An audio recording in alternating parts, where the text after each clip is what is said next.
განცდა გაქვს შენ, მაია? რა სახელმწიფოში აღმოჩნდით ჩვენ ყველანი და რა მდგომარეობაში ვართ ახლა ჩვენ ყველანი? თენგიზ აბულაძის მონანიებაში მგონია მთელი ქვეყანა, თითქოს დრო გადაახვიეს და 1927 წელია. ამ ფილმს რო უყურებდით, ეს რეალობა რო დაბრუნდებოდა, ვერ წარმოგვედგინა და ბიძინა ივანიშვილი აი ამ რეალობაში აცხოვრებს ახლა ქვეყანას, ოღონდ ავიწყდება, რომ თვითონაც მონანიების გმირია და ზუსტად ისე დაასრულებს, როგორც არავიძემ დაასრულა ამ ფილმში. რა დონემდეა უკვე მისული საზოგადოება, რომ გვიხარია, რომ უდანაშაულო კაცი ჯარიმეს, მაგრამ არც εμეს ნარკოტიკი არ ჩაუგდეს და სისხლის სამართლით არ გაასამართლეს. ანუ დღეს ვულოცავდით ლაშას გადარჩენას.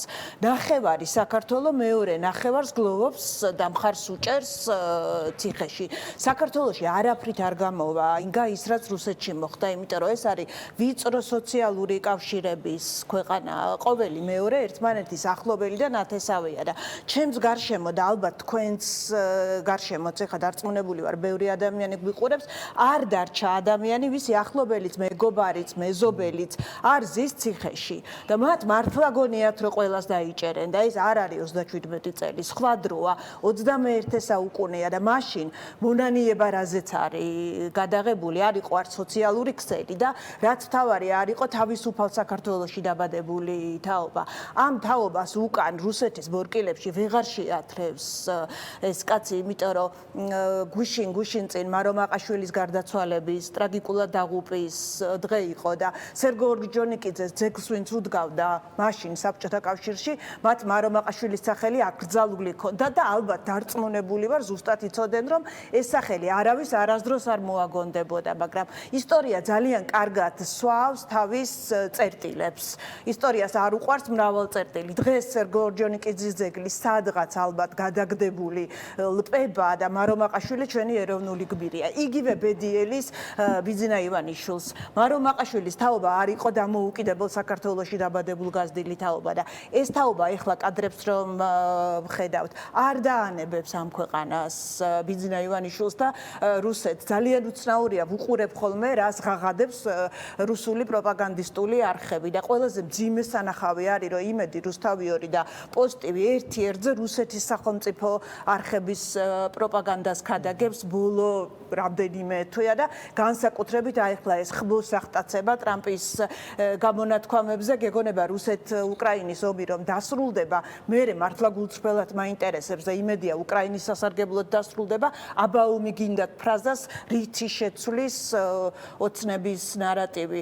მე პროფესია წამართვა ამ ხელისუფლებამ და ვთვლი რომ პროპაგანდისტულ არხზე მუშაობა ახლა ჩემი პროფესიისთვის ძალიან დიდი შეურაცხყოფა, უმუშევარი ჟურნალისტი ვარ, მაგრამ ვთვლი რომ ეს ძალიან მომენატრეა ეთერი და რომ ეკითხებიან ხოლმე რომ ტელევიზიაში როდის დაბრუნდებიო, ანუ პასუხობ, როცა ესენი წავლენ, იმიტომ რომ წინააღმდეგ შემთხვევაში რუსეთის გუბერნიაში ტელევიზიაში მუშაობა ვერც კი წარმომიდგენია.